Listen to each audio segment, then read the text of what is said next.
Hello, everyone. My name is Jura Bedic. I'm a painter and a painting instructor, and I'm Croatian. I live in Croatia. I think ever since I can remember, let's say the earliest age when I went to kindergarten, that was Yugoslavia back then. So we had actually wonderful programs in our kindergarten, and children were being sort of taught to express themselves. So any kind of drawing material or maybe even clay and various other mediums were always available.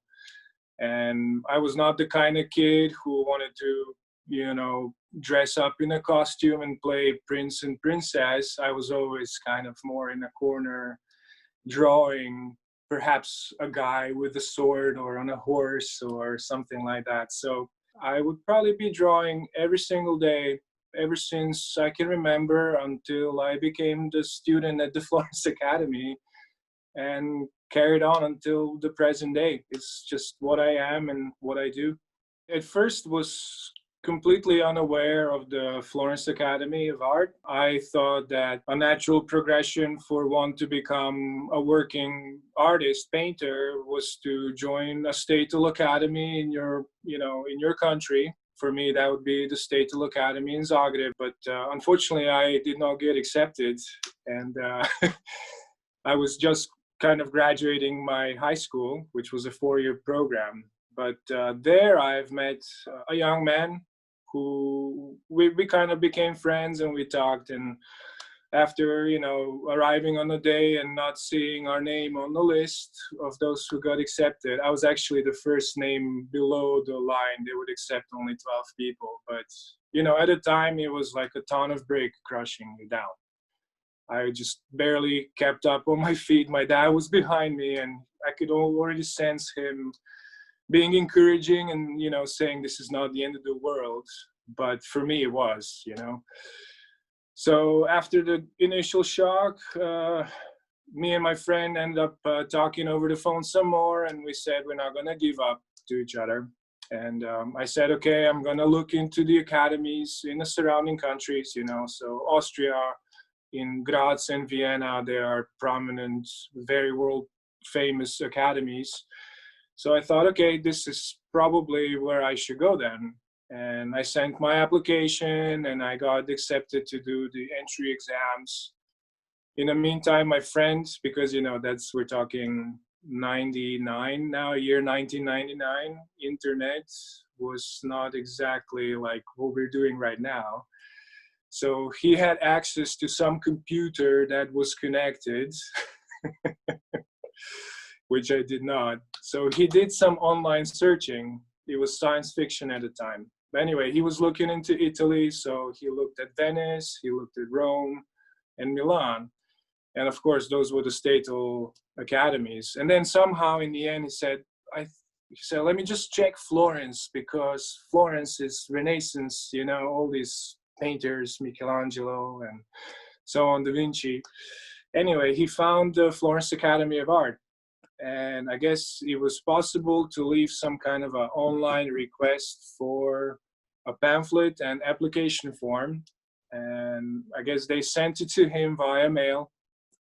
And then he gave it to me. I sent my application without saying it to my parents, because first of all, I didn't believe I would get in.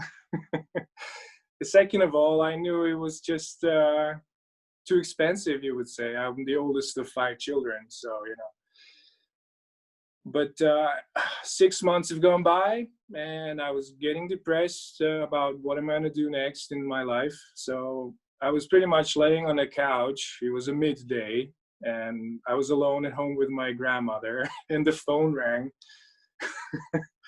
And it was Susan Tintori speaking in English. And, it was like I won a jackpot lottery.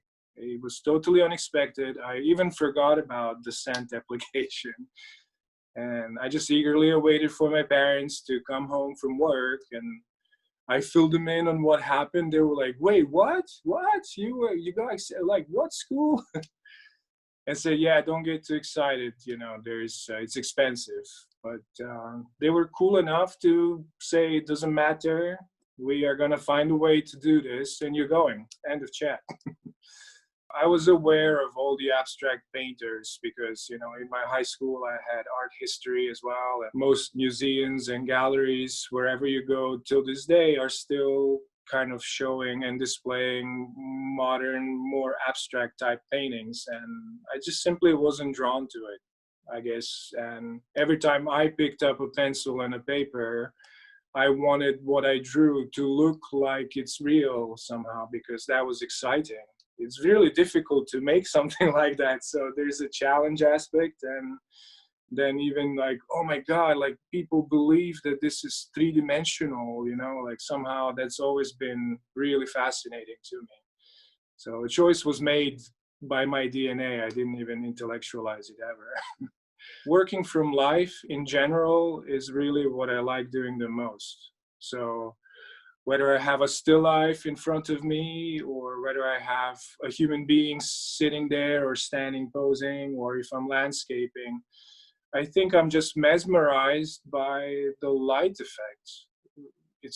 I would say my subject is light, not to sound cheesy, but really is what captivates me. So different surfaces create a different type of reflection and diffusion of light, and different kind of highlight happens, whether it's a glass or copper or human skin, or I don't know, water and some trees, or anything really. But people mostly seem to have responded to my still life paintings, which you know, most people know me by that kind of work, but I stopped doing them after a while because I didn't want to get categorized in that way. I have to be honest, I was proposed by a really talented tattoo master. His name is Rico Schinkel. You're welcome to see his work online. I was getting a tattoo from him, and we talked, and then eventually it came up that I was a painter. And that was all happening in Norway. And I happened to have an exhibition of my work in the same building where he was working. So he was down in the basement, and up on the street level was a gallery that at the time had maybe 15 or so of my paintings. And I said, well, I can show you. So he was impressed. Oil painting, for those who don't know, for those who know, they know how difficult it is. And he was really impressed by the use of technique and all of this. And he simply suggested that I should try tattooing. And to me, at the time, it was almost, it really wasn't interesting. I didn't have desire to do that.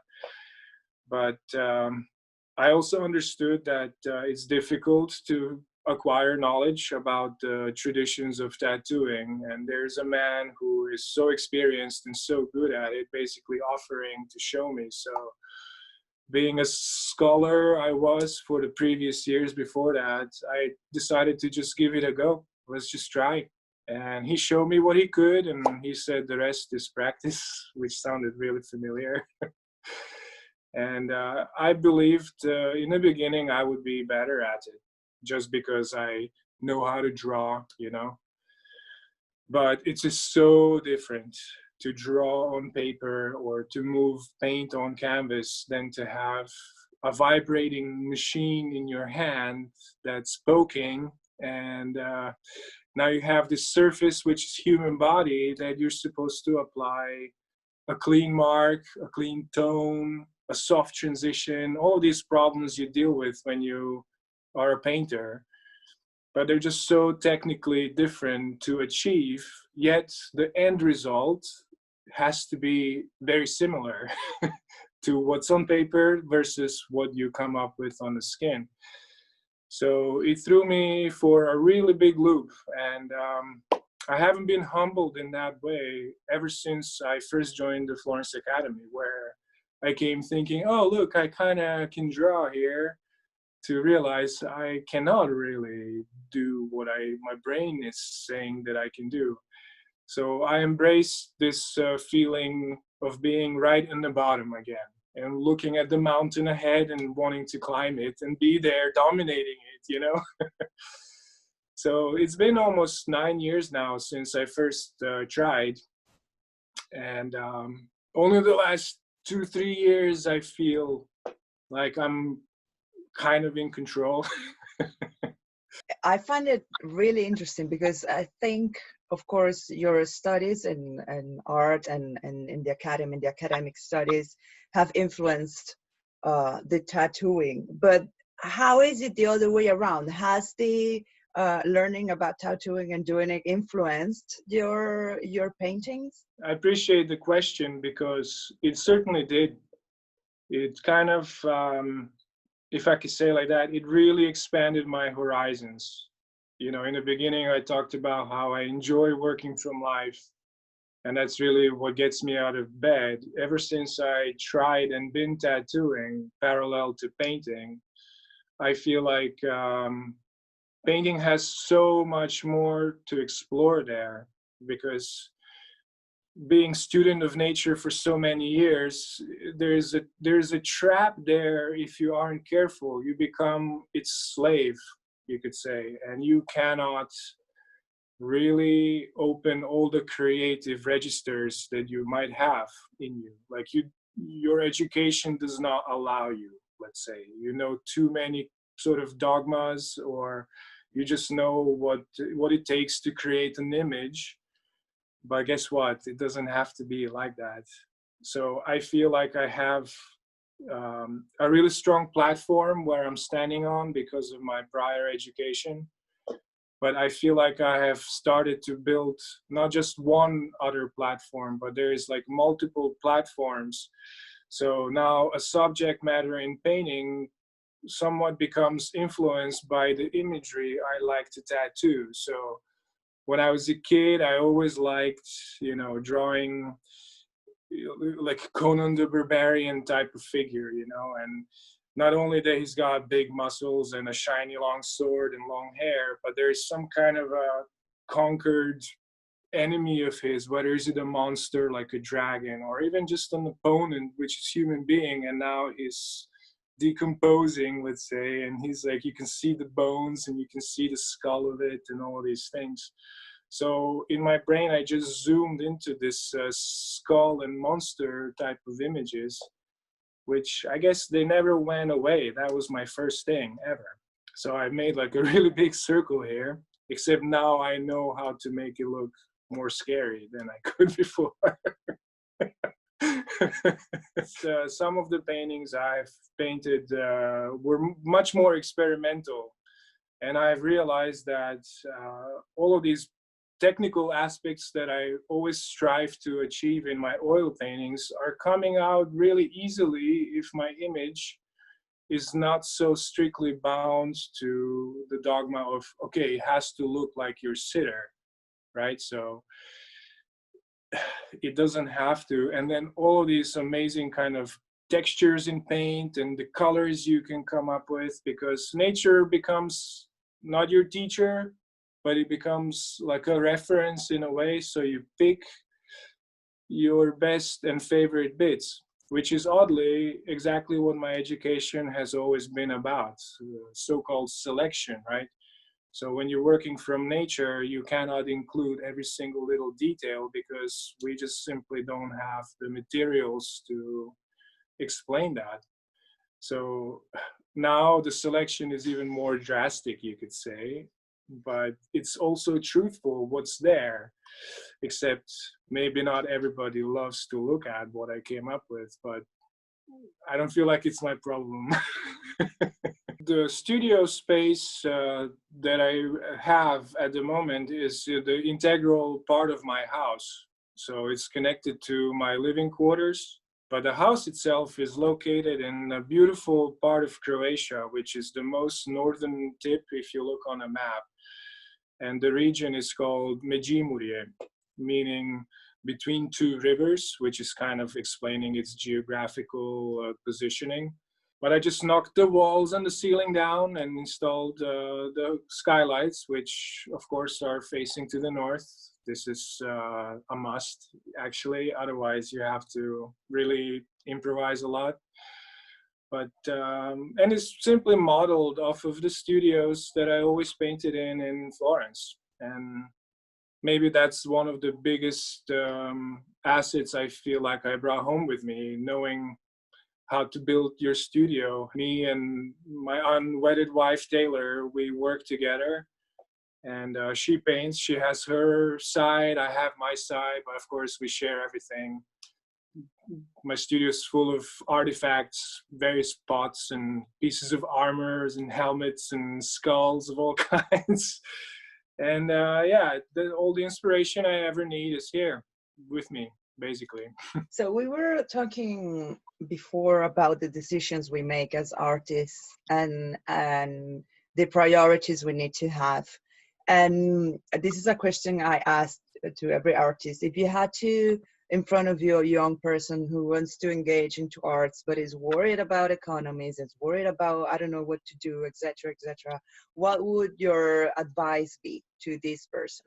There's no guarantees of any kind, first of all. But I think one thing that I have noticed personally, watching what I did, how I did, and also more talented colleagues and friends of mine, when you produce a seriously good quality painting or a sculpture or a drawing, it will not go unnoticed, especially with the modern day media. But if you get into painting and with an intention of becoming something of a rock star or a millionaire, you 99% chance that's not going to happen, right?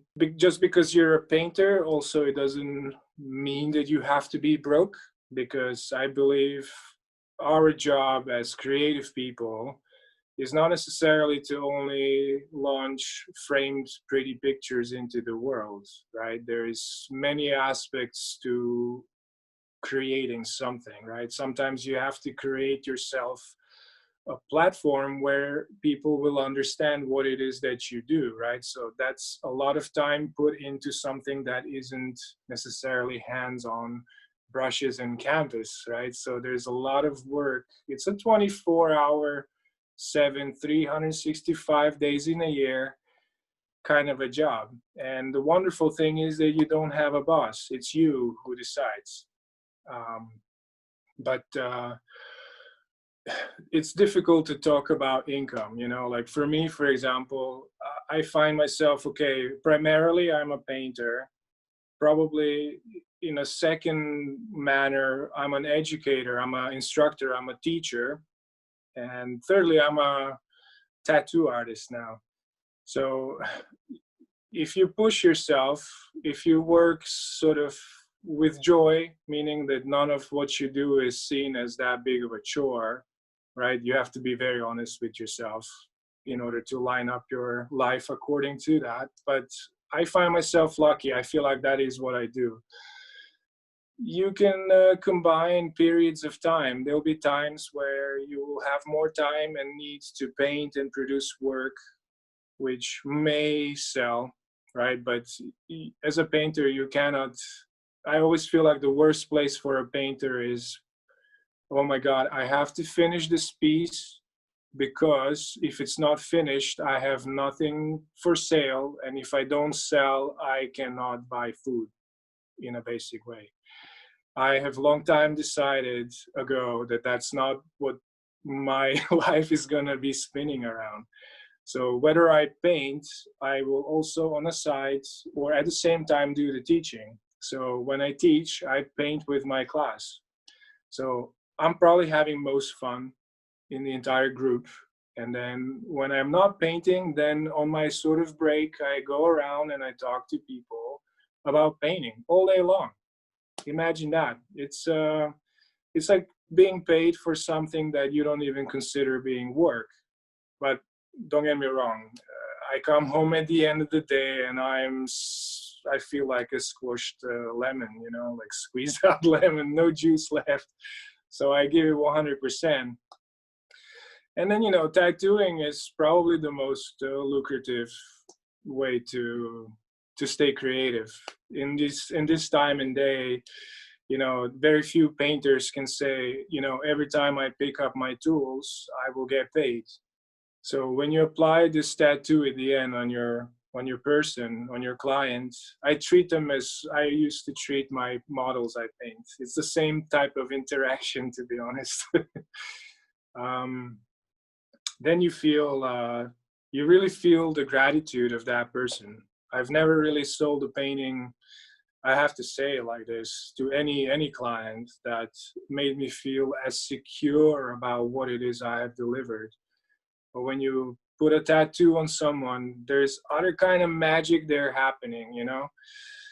People who require you for a tattoo, they, whether they can verbalize it that way or not, they need magic to somehow strengthen themselves as a human sentinel being, because now you have this magical symbol on you which protects you, makes you stronger, like warriors used to, you know, enhance their egos and enhance their, how would you say that, they're themselves in a way. You're like a bettered version now, stronger.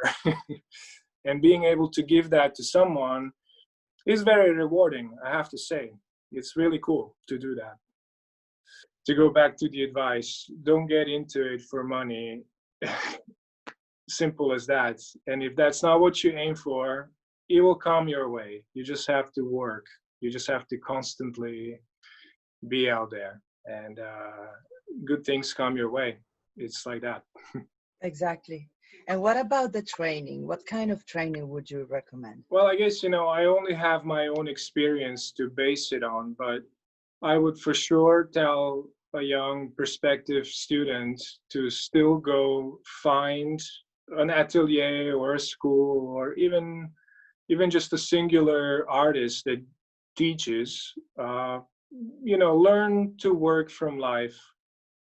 You know, study human figure and do it correctly in terms of choosing where you're gonna be getting your information. You need to give it time, and you need to be diligent, and you need to listen and not break away too soon, even when you feel like, why am I just repeating the same old thing all over again? Repetition, right? Until it becomes smooth, you know, until it becomes your, like, just second nature. You have these things you do, but you're not intellectualizing them anymore, and then you can freely respond to your subject because all the tools are in your belt, right? You can just pull out whatever the moment requires. That doesn't happen overnight, you know. So do not imitate good painters you admire. Imitate their path to how they got to where they are. Don't imitate their finished looking brushstrokes. That's barking up the wrong tree, I would say.